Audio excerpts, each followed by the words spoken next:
Hello everybody, आज हम फिर आए हैं आप लोग के सामने ऑर्गेनाइजिंग चैप्टर का एक और बहुत ही इंपॉर्टेंट और इंटरेस्टिंग टॉपिक लेकर के, जो कि है डेलीगेशन। जी हाँ, आज हम डेलीगेशन के बारे में बात करेंगे। आज की टॉपिक है डेलीगेशन और आज हम लोग जो टॉपिक्स पढ़ने वाले हैं वो है कि क्या होता है डेलीगेशंस, डेलीगेशंस का प्रोसेस क्या होता है, उसके एलिमेंट्स क्या होते हैं, उसके एलिमेंट्स के फीचर्स क्या होते हैं और डेलीगेशन क्यों इंपॉर्टेंट है, यानी इंपॉर्टेंस ऑफ डेलीगेशन। तो आज का टॉपिक बहुत ज़्यादा इंपॉर्टेंट है बोर्ड एग्जाम के पॉइंट ऑफ व्यू से भी और आपके केस स्टडीज़ के पॉइंट ऑफ व्यू से भी। तो आइए टॉपिक को स्टार्ट करते हैं बिना देर किए हुए। देखिए, डेलीगेशन का मतलब क्या होता है। सिंपल, स्टार्ट करने से पहले हमको ये पता होना चाहिए कि किसी भी ऑर्गेनाइजेशन में जो पोस्ट होती है मैनेजर की या फिर कोई भी पोस्ट होती है जिसके ऊपर बहुत सारे रिस्पॉन्सिबिलिटीज़ हों, जिसके ऊपर बहुत सारा वर्कलोड हो, वो अकेला एक आदमी सारा काम नहीं कर सकता। एक आदमी के लिए सब कुछ करना पॉसिबल नहीं है और अगर वो सब कुछ करता भी है तो बहुत ज़्यादा टाइम लग जाएगा और सब कुछ सही हो रहा है कि नहीं इसके लिए भी बहुत प्रॉब्लम हो सकती है जानने में। तो अब इस समय करना क्या चाहिए as a manager. As a manager आप अपने काम को अपने जूनियर्स को बांट सकते हैं। जब आप अपनी जिम्मेदारियों को लोगों के साथ जब बांट लेते हैं तो आपका बोझ कम हो जाता है और काम ज़्यादा जल्दी हो जाता है। तो देखिए, जब जिम्मेदारियों को बांटते हैं तो क्या क्या चीज़ें बांटी जाती हैं, याद रखिएगा। सबसे पहले आपके पास कोई अगर काम आता है तो उस काम से जुड़ी हुई डिसीजन टेकिंग पावर भी आपके पास आती है। मतलब क्या हुआ कि आपके पास अथॉरिटी होती है कि आप उस काम को करें और उस काम से जुड़ी हुई कुछ ज़रूरी डिसीजंस को ले सकते हैं। तो जब अगर ये काम आपने किसी और को दे दिया तो आप ये अगर ये काम दे रहे हैं तो इस काम से जुड़ी हुई पावर्स भी आप देंगे और काम दे रहे हैं तो आपने उस काम की जिम्मेदारी भी दी। मतलब दो चीज़ें, आप अपने काम को अपने जूनियर को ट्रांसफ़र कर रहे हैं, यानी काम को ट्रांसफ़र करते समय आप दो चीज़ें और उनको देंगे। एक, उस काम से जुड़े हुए डिसीजन लेने की पावर जिसको हम अथॉरिटी कहते हैं, और साथ साथ काम पूरा करने की जिम्मेदारी यानी कि रिस्पॉन्सिबिलिटी। दो चीज़ें उनको दी और तीसरी चीज़ें उनसे हम लेंगे। क्या लेंगे? काम के प्रति जवाबदेही। ध्यान से सुनिएगा, काम के प्रति जवाबदेही। इसका मतलब क्या हुआ? इसका मतलब ये हुआ कि आप उन लोगों से पूछ सकते हैं, जवाब मांग सकते हैं कि काम कितना हुआ, कैसा हुआ, काम के इंफॉर्मेशंस के बारे में कोई भी जानकारी आप उनसे ले सकते हैं। इसको बोला जाता है अकाउंटेबिलिटी। इस पूरे प्रोसेस को हम एक साथ डेलीगेशन कहते हैं। इन पूरे प्रोसेस को हम एक साथ डेलीगेशन कहते हैं। तो ये डेफिनेशन देखते हैं कि डेलीगेशन होता क्या है। Delegation is a process of entrusting responsibilities and authority. देखिए, ये प्रोसेस है रिस्पॉन्सिबिलिटी और अथॉरिटी देने की। ठीक है, हमने अभी आपको बताया था कि अपनी रिस्पॉन्सिबिलिटी और अथॉरिटी और ट्रांसफर करते हैं। तो क्या हुआ? Process of interesting responsibilities and authority to subordinate. अब आप किसको देते हैं? अपने सीनियर को तो काम हम दे नहीं सकते, अपने सबऑर्डिनेट को देंगे। एंड क्रिएटिंग अकाउंटेबिलिटी, और उनसे जवाब लेना। किससे जवाब लेना? उस एम्प्लॉइज से, on those employees who are interested responsibility and authority. जिनको मैंने रिस्पॉन्सिबिलिटी और अथॉरिटी दी है उनसे हम अकाउंटेबिलिटी लेंगे। इस पूरे प्रोसेस को हम एक साथ बोलते हैं डेलीगेशन। एक लाइन में समरी क्या होगा? Giving authority and responsibility and taking accountability of a job from subordinate is known as delegation. ठीक है, शॉर्ट फॉर्म में। अब लेकिन यहां एक क्वेश्चन आता है, हमने अपना पावर दे दिया, हमने काम दे दिया, लेकिन अगर उस आदमी ने काम पूरा नहीं किया तो जिम्मेदारी किसकी होगी? उस व्यक्ति की या मेरी? देखिए, ध्यान से समझिएगा। एक केस स्टडी आपके सामने हम समझाते हैं। मान लीजिए ये है मिस्टर ए। मिस्टर ए ने अपना काम मिस्टर बी को दे दिया। ठीक है, ये सीनियर है। अब बी के ऊपर पहले से ही बहुत सारा काम है, तो बी ने अपना काम 3 लोगों में बांट दिया, सी, डी और ई में। अब देखिए, ए ने बी को दे दिया काम और बी ने अपना पूरा काम सी, डी, ई में बांट दिया।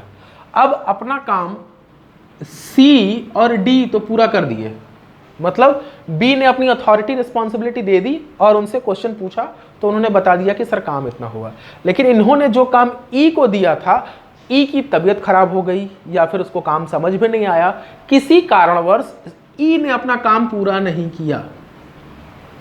ध्यान से सुनिएगा, ए ने बी को काम दिया था, बी ने सी डी ई में बांट दिया, सी और डी ने काम पूरा कर लिया, लेकिन ई अपना काम पूरा नहीं कर पाया। तो अब बताइए ए किससे क्वेश्चन करेगा, बी से या ई से? देखिए ये काम बी को दिया गया था ए के द्वारा, बी ने ई को दिया था, अब ए बी से पूछेगा ना कि ई से पूछेगा। वो ई से नहीं पूछने जाएगा, वो बी से ही पूछेगा कि हमने आपको काम दिया था, ये काम क्यों नहीं हुआ।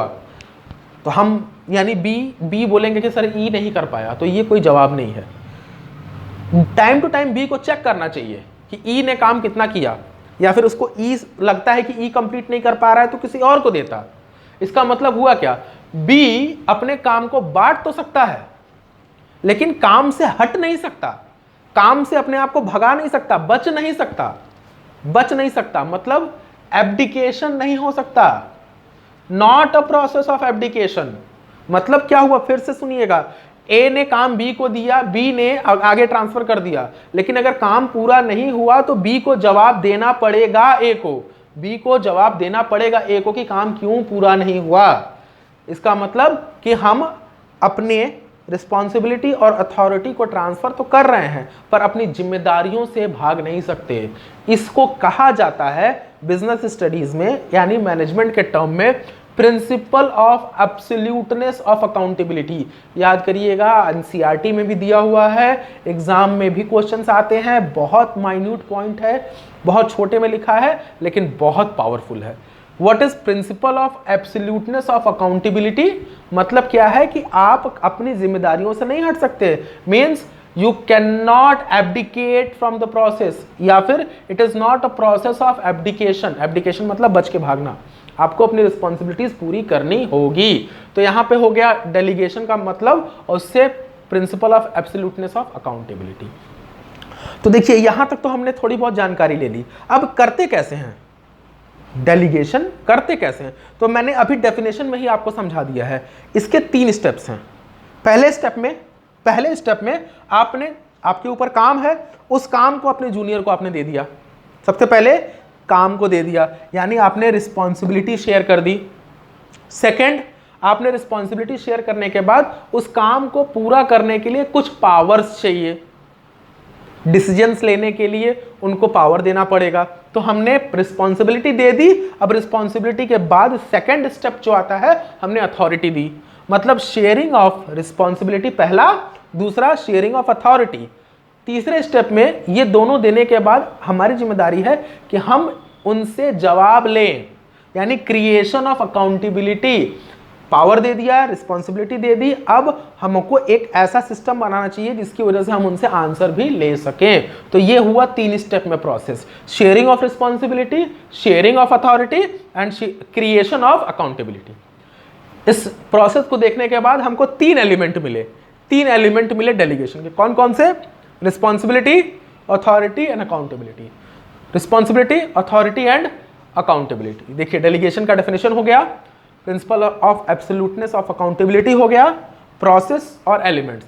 आइए एक एक करके इन एलिमेंट्स को डिटेल्ड में देखते हैं कि रिस्पॉन्सिबिलिटी क्या है, अथॉरिटी क्या है और अकाउंटेबिलिटी क्या है और इनके फीचर्स क्या क्या होते हैं।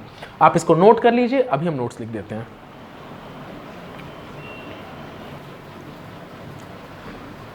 आइए देखिए, 1 बाय 1 हमने रिस्पॉन्सिबिलिटी, अथॉरिटी और अकाउंटेबिलिटी के फीचर्स आपके सामने लिख दिए हैं और एक लाइन में इनका डेफिनेशन भी हम आपको बताएंगे। तो ये फीचर्स देखिए मैंने बहुत माइन्यूटली लिखा हुआ है, थोड़ा छोटा है पर आप अपने आप चाहे तो इसको वीडियो को पॉज करके जूम करके नोट कर सकते हैं। ये सारे बहुत इंपॉर्टेंट है क्योंकि इसी के आधार पे आप इन तीनों के बीच में डिफरेंस भी क्रिएट कर सकते हैं और एग्जाम्स में डिफरेंस भी पूछ सकता है। तो आइए देखते हैं एक एक करके कि ये होते क्या है और इनके फीचर्स क्या क्या है। सबसे पहले स्टार्ट करते हैं हम लोग रिस्पॉन्सिबिलिटीज से। देखिए रिस्पॉन्सिबिलिटी का मतलब होता है कि कोई जिम्मेदारी, कोई काम किसी और को दिया जाए। जैसे एग्जांपल, हमने कोई काम किसी को दिया हुआ है तो इसका मतलब it is a work assigned to an individual. Work assigned to an individual, किसी व्यक्ति को या किसी आदमी को जो हम काम देते हैं, मतलब काम का मतलब हो गया कि मैंने उनको कोई वर्क दे दिया यानी जिम्मेदारी दे दी। अब ये उस व्यक्ति का काम है कि इस जिम्मेदारी को वो पूरा करे।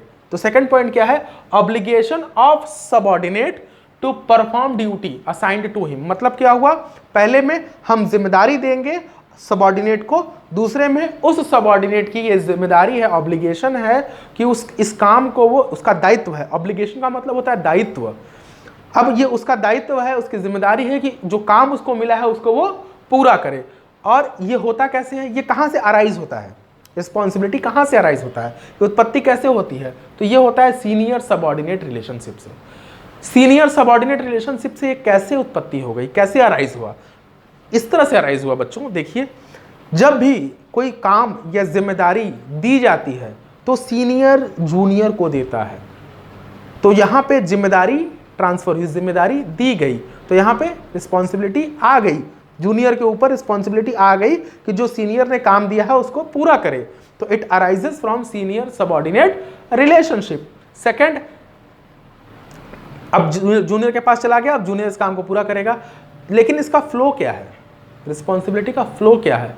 काम मैंने दे दिया अपने जूनियर को, अब ये जूनियर की जिम्मेदारी है कि वो काम पूरा करके हमको दे, काम पूरा करके हमको दे। जो सीनियर ने उसको काम दिया है वो काम कंप्लीट करके वो हमको बताएगा, देगा, काम कंप्लीट करके हम मेरे पास आएगा।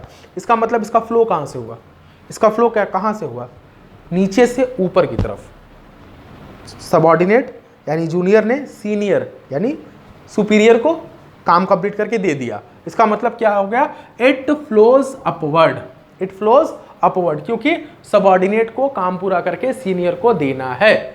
समरी एक लाइन में देखते हैं।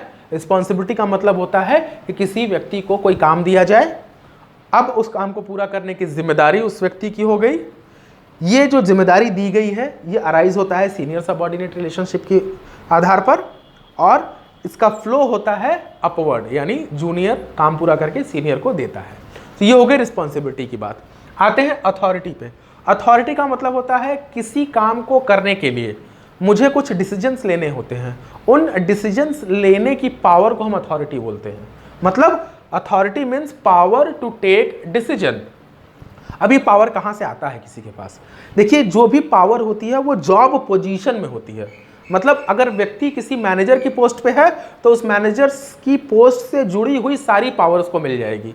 अगर कोई व्यक्ति हेड, डिपार्टमेंटल हेड के पोस्ट पे है तो डिपार्टमेंटल हेड की सारी पावर्स को मिल जाएगी। मतलब हुआ क्या, it originates from individual position, it originates from individual position. किसी व्यक्ति की जो पोजीशन होती है उस पोजीशन से जुड़ी हुई पावर्स को मिलती है। तो मतलब ये कहाँ हिडन है, उस पोजीशन में। अब ये अराइज कहाँ से होता है, it arises from scalar chain.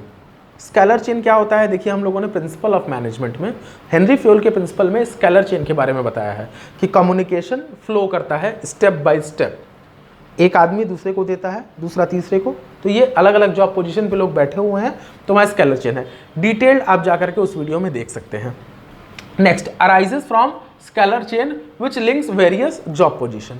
अब originates from individual position, determined senior subordinate relationship. याद करिए, सीनियर जूनियर को पावर देता है, सीनियर जूनियर को पावर देता है, तो ये कहाँ से आया, it determined senior subordinate relationship. ये बताता है कि सीनियर कौन है और जूनियर कौन है। It determined senior subordinate relationship.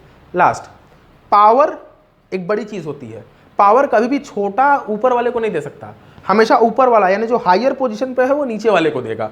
मतलब इसका फ्लो कहाँ हो गया, it flows downwards, it flows downward, authority flows downward. देखिए रिस्पॉन्सिबिलिटी अपवर्ड था, अथॉरिटी डाउनवर्ड। एक मोस्ट इंपॉर्टेंट चीज, अथॉरिटी और रिस्पॉन्सिबिलिटी के बीच में एक रिलेशन है, याद रखिएगा। Authority must be always equal to responsibility, या फिर हम कह सकते हैं authority must match to the responsibility.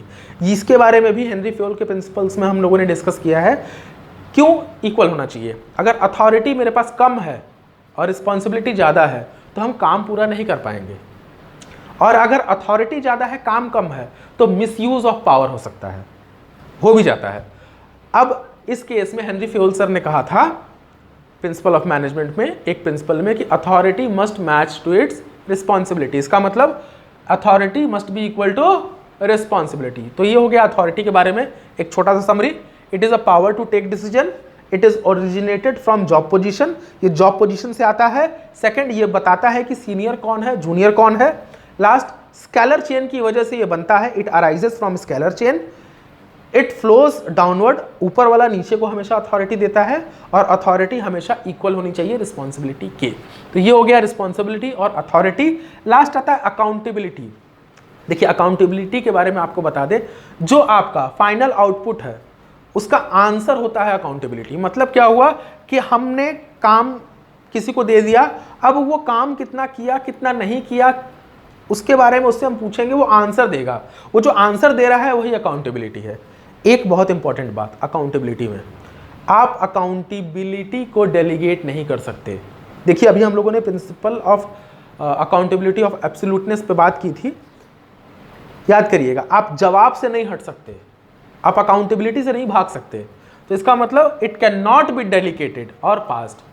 Authority responsibilities ऊपर नीचे फ्लो होती हैं, पर अथॉरिटी और रिस्पॉन्सिबिलिटी ऊपर नीचे फ्लो होती है, पर अकाउंटेबिलिटी फ्लो नहीं होती। अकाउंटेबिलिटी से आप बच नहीं सकते, it can not be passed. एक चीज और, अकाउंटेबिलिटी हमेशा रेगुलर फीडबैक चेक करता है कि काम कहां तक कंप्लीट हुआ।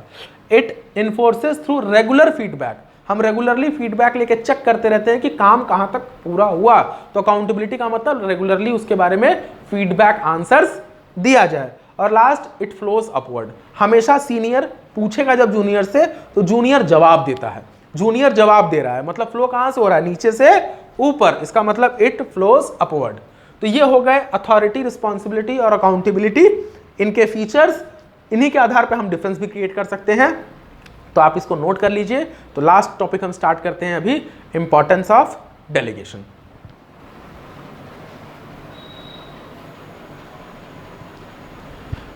आइए आते हैं लास्ट टॉपिक पे आज के वीडियो के, that is importance of delegation. अभी तक हम लोगों ने डेलीगेशन का डेफिनेशन पढ़ लिया है, उसके एलिमेंट्स पढ़ लिए हैं, उसके प्रोसेस पढ़ लिए हैं, एलिमेंट्स के फीचर्स पढ़ लिए। पर अभी भी मन में क्वेश्चन आता है कि डेलीगेशन क्यों किया जाए, क्यों ये किसी संस्था में, किसी ऑर्गेनाइजेशन में इंपॉर्टेंट है। तो आइए यहाँ पे मैंने कुछ पॉइंट्स लिख दिए हैं, जिस पॉइंट्स के आधार पे हम कह सकते हैं कि डेलीगेशन क्यों इंपॉर्टेंट है। बच्चों एक छोटा सा आपको हम बात बोलना चाहेंगे। देखिए मैंने हेडिंग्स में से जो बहुत इंपॉर्टेंट लाइन हमको समझ में आई उसको मैंने यहाँ पे लिख दिया है शॉर्ट में। आप अपना माइंड, अपना खुद का कॉमन सेंस लगा के इस लाइंस में, इस वर्ड्स में चीज़ों को इंक्रीज डिक्रीज कर सकते हैं, ताकि ये डेफिनेशन या इंपॉर्टेंस जो टॉपिक है ये और डिटेल में आप अपने अकॉर्डिंगली लिख सकें। पर मैक्सिमम जो मोस्ट इंपॉर्टेंट पॉइंट है मैंने यहाँ पे लिख दिया है। तो आइए स्टार्ट करते हैं सबसे पहले पॉइंट से, इफेक्टिव मैनेजमेंट। देखिए इफेक्टिव मैनेजमेंट का मतलब क्या है कि मैनेजमेंट बहुत बेहतर हो जाता है डेलीगेशन से।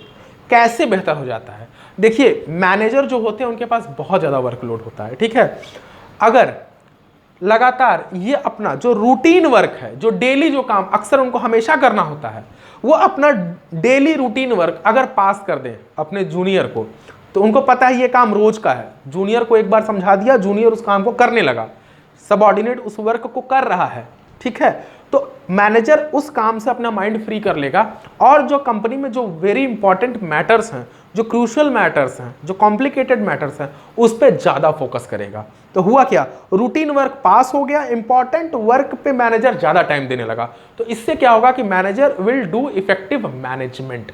तो पहला point effective management, because manager passes it's routine work so that it can focus on it's important matters. Second, development of employees. देखिए जब कोई सीनियर अपना काम किसी जूनियर को देता है, तो जूनियर को जब भी काम देगा तो जूनियर के लिए ये एक अपॉर्चुनिटी है, उनके लिए एक मौका है कि वो अपने टैलेंट को, अपने स्किल को डेवलप कर सके, इस मौके का फायदा उठा सके, ताकि वो इस अपॉर्चुनिटी से अपने टैलेंट स्किल को वो ज़्यादा डेवलप कर सके, अपने कंपनी में, ऑर्गेनाइजेशन में अपने स्किल्स, अपने टैलेंट को सामने दिखा सके बता सके कि yes I can do this work, और बाद में धीरे धीरे अपना डेवलपमेंट करके वो ज़्यादा कॉम्प्लेक्स जो वर्क है, जो टास्क है, उसमें भी इन्वॉल्व होने लगेंगे और उसको भी परफॉर्म करके कंप्लीट करने लगेंगे। तो हुआ क्या, एक नॉर्मल वर्क से वो कॉम्प्लेक्स वर्क की तरफ आगे बढ़ गए। तो हुआ क्या, उनका डेवलपमेंट हुआ, उन्होंने अपना ग्रोथ किया, अपने स्किल का ग्रोथ किया, अपने टैलेंट का ग्रोथ किया इस अपॉर्चुनिटी के माध्यम से जो उनको डेलीगेशन से मिली थी। नेक्स्ट आते हैं मोटिवेशन ऑफ द एम्प्लॉयज। याद रखिएगा, जब भी कोई मैनेजर्स किसी काम को देता है अपने सबऑर्डिनेट को, तो इसका मतलब सबऑर्डिनेट के ऊपर उसने एक रिस्पॉन्सिबिलिटी दी है। कई बार ये रिस्पॉन्सिबिलिटीज जूनियर के लिए मोटिवेशन का काम करते हैं। ये एक तरह का नॉन मॉनेटरी इंसेंटिव है। Non monetary incentive motivation topic का पार्ट है जो डायरेक्टिंग चैप्टर में है, तो वहां पे इसके बारे में हम लोग डिटेल में डिस्कस करेंगे। यहां ये जान जाइए कि जरूरी नहीं है पैसे से ही इंप्लॉय मोटिवेट हो। कई बार उनको जिम्मेदारियां देते हैं तो उनको अच्छा फील होता है कि यस मेरे सीनियर या मेरे मैनेजर ने मुझे इस काबिल समझा कि मैं इस काम को कर सकूं। संस्था में बहुत सारे लोग हैं लेकिन उन्होंने मुझे ये काम दिया। इससे क्या होता है, एक सेंस ऑफ बिलोंगिंगनेस, यानी एक लगाव उनका पैदा होता है मैनेजर के प्रति, ऑर्गेनाइजेशन के प्रति। उससे क्या होगा, वो मोटिवेट होके ज़्यादा बेहतर काम करते हैं। मतलब it motivates the employees. Employees के साथ साथ ये संस्था की भी ग्रोथ में काफ़ी मदद करता है डेलीगेशन। कैसे, देखिए डेलीगेशन में जब काम को हम बांट देते हैं तो ऐसे ही काम को नहीं बांटते, काम को हम एम्प्लॉयज़ के स्पेशलाइजेशन, क्वालिफिकेशन के आधार पर बांटते हैं। जब किसी काम को हम छोटे छोटे पार्ट्स में डिवाइड कर देते हैं, डेलीगेट कर देते हैं, तो ये काम में स्पेशलाइजेशन आने लगती है। जब किसी वर्क में आपका स्पेशलाइजेशन आ जाता है तो ऑटोमेटिकली ये स्पेशलाइजेशन ऑर्गेनाइजेशन के ग्रोथ में हेल्प करता है। मतलब division of work leads to specialisation and specialisation leads to growth of organisation. देखिए फैसिलिटेट्स ग्रोथ ऑफ ऑर्गेनाइजेशन, यहाँ एक पॉइंट है। Next, basis of management hierarchy. देखिए ये मैनेजमेंट हायरार्की बड़ा इंपॉर्टेंट वर्ड है। सीनियर सबऑर्डिनेट रिलेशनशिप, हर मैनेजर्स का एक पोस्ट है, उसकी एक पोजीशन है, उसके ऊपर लोग हैं हायर पे, फिर उसके भी हायर एक लोग हैं। तो ये जो हायर पोजीशंस ऑफ मैनेजमेंट है इसको बोला जाता है मैनेजमेंट हायरार्की। अब ये मैनेजमेंट हायरार्की बताता है कि डेलीगेशन के समय कौन सा व्यक्ति किसको रिपोर्ट करेगा, कौन किसको काम देगा, कौन किसको जवाब देगा। तो ये क्या हुआ कि मैनेजमेंट बताएगा who is at higher position, who it has lower position, कौन हायर पोजीशन पे है, कौन लोअर पोजीशन पे है। तो इससे क्या होगा कि मैनेजमेंट की हायरार्की तैयार हो जाएगी। इसका मतलब delegation leads to management hierarchy. इसी के आधार पे, डेलीगेशन के आधार पे ही मैनेजमेंट की हायरार्की होती है। नेक्स्ट पॉइंट है आप लोग का बेटर कोऑर्डिनेशन। देखिए बेटर कोऑर्डिनेशन कैसे होगा, हमको पता है कि हमने काम बांट दिया है डेलीगेशन में। अब काम बांटने के बाद सबको हमने काम बांटा, सबकी रिस्पॉन्सिबिलिटी बता दी, सब कोई अपने माइंड में क्लियर है कि कौन सा काम किसको करना है, which task should be performed by whom, ये क्लियर हो गया। इससे क्या हो जाएगा कि काम का डुप्लीकेशन नहीं होगा। एक ही काम को 2-3 बार लोग नहीं करेंगे, डुप्लीकेट नहीं होगा काम में। डुप्लीकेशन मतलब काम रिपीट नहीं होगा, हर व्यक्ति अपना काम परफॉर्म करेगा, बेटर ढंग से परफॉर्म करेगा। हर व्यक्ति को अपना काम पता है, सबके रोल क्लियर है। तो अब सब अपना व्यक्ति अपना अपना काम करेंगे तो सबके बीच में तालमेल बैठ जाएगा और there will be coordination. This leads to the coordination amongst the different employees and different departments.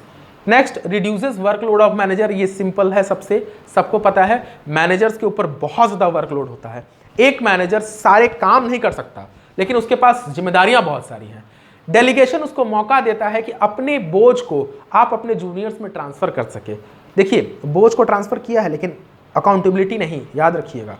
अपने काम को वहाँ ट्रांसफ़र कर दिया, टाइम टू टाइम उनसे पूछते रहेंगे काम कितना हुआ, लेकिन उनका उस टाइम के लिए जो वर्कलोड है वो जूनियर पे ट्रांसफर हो गया। तो क्या हुआ, मैनेजर्स का वर्कलोड कम होता है और वो अदर पोजीशंस पे, अदर वर्क पे ध्यान दे सकते हैं। लास्ट, हमको पता है कि अगर सीनियर जूनियर एक दूसरे से हमेशा काम बात कर रहे हैं, काम दे रहे हैं, ले रहे हैं, आंसर ले, उन दोनों के बीच में अकाउंटेबिलिटी हो रही है, sharing of authority and responsibility हो रही है, तो उन दोनों के बीच में कहीं ना कहीं रिलेशन, वर्किंग कंडीशन बेटर हो जाता है, मिल के काम करते हैं। उससे क्या होता है कि इनके बीच में एक अच्छा रिलेशन तैयार हो जाता है। तो ये रही डेलीगेशंस की बातें। आज हम लोगों ने डेलीगेशन में पढ़ा है डेफिनेशन, डेलीगेशंस के एलिमेंट्स, प्रोसेस, उसके बाद हम लोगों ने principle of absoluteness of accountability देखा है, फीचर्स देखा एलिमेंट्स के और इंपॉर्टेंस ऑफ डेलीगेशन। अगर टॉपिक आप लोग को समझ में आया तो वीडियो को जरूर लाइक करिएगा, आपके लाइक करने से हमारा मोटिवेशन बढ़ता है। टॉपिक समझ में आया तो अपने दोस्तों के साथ जरूर शेयर करिए ताकि वो बोर्ड एग्जाम्स में अच्छे नंबर ला सकें। चैनल पे नए हैं तो चैनल को सब्सक्राइब करिए।